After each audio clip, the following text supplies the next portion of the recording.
मैं तस्वीरें ले रही थी जब अचानक मुझे कुछ अजीब दिखा। ड्रॉप टावर पर लगे साइन पर हाई डाइव लिखा होना चाहिए था, लेकिन मेरी फोटो में वी गायब था। वो हाई डाइव जैसा दिख रहा था। मैंने फिर से ऊपर देखा, ये बिल्कुल समझ नहीं आया।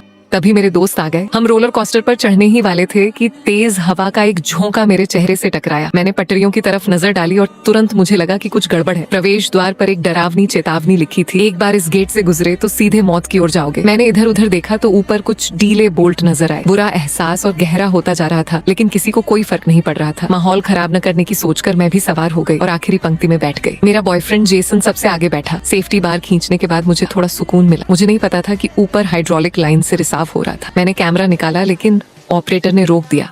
डीली चीजें हादसा करवा सकती है। केविन ने जल्दी से अपना कैमरा रखा, लेकिन उसका दूसरा हाथ च्युइंगम से सन गया। पास बैठे एक डरावने आदमी ने भी अपना कैमकॉर्डर छुपाया और यहीं से तबाही की शुरुआत हुई। सवारी शुरू हुई। पहली बड़ी ढलान पर सब चीखे जोश से, लेकिन किसी ने नहीं देखा कि रिसाव बढ़ता जा रहा था। तभी उस डरावने आदमी ने कैमकॉर्डर फिर निकाला। वो फिसला और पटरी पर फंस गया। एक पल बाद रेल ने उसे कुचल दिया। हाइड्रोलिक पाइप टूट गई, हर सेफ्टी बार खुल गई और तब चीखें बदल गई। इस बार वो असली थी। कोस्टर एक मोड़ पर तेजी से घूमा, फिर एक पहिया उखड़ गया। ट्रेन टूट गई, अगले डिब्बे आसमान से गिरे और लोग सीटों से उछल गए। तभी मेरी आंखें खुली। ये सब एक दृश्य था। मैं अभी भी वहीं बैठी थी, कैमरा हाथ में लिए। ऑपरेटर मुझे चेता रहा था। केविन कैमरा रख रहा था, उसका हाथ च्युइंगम से लग गया। सब कुछ बिल्कुल वैसे ही हो रहा था जैसा मैंने देखा था। जैसे ही सवारी शुरू होने वाली थी, मैं बर्दाश्त नहीं कर पाई। मैं चिल्लाई कि रोलर कोस्टर क्रैश होने वाला है। सबने मुझे पागल समझा, लेकिन सुपरवाइजर ने फिर भी रोक लगाई और बार खुलवाए। मैं भागकर उतरी और समझाने की कोशिश की, किसी ने नहीं माना। निक चिल्लाने लगा। केविन उससे उलझ गया। लड़ाई हो गई। सुपरवाइजर ने हमें बाहर निकाल दिया। कुछ लड़कियां भी उतर गईं। जेसन मेरे पास आना चाहता था, लेकिन पीछे बैठे लोग शोर मचाते रहे। ऑपरेटर ने उसे नजरअंदाज किया और सवारी चला दी। तब मुझे एहसास हुआ जेसन अभी भी उस पर था। मैं दौड़कर वापस गई और रोकने की गुहार लगाई, लेकिन मुझे फिर बाहर धकेल दिया गया और ठीक अगले पल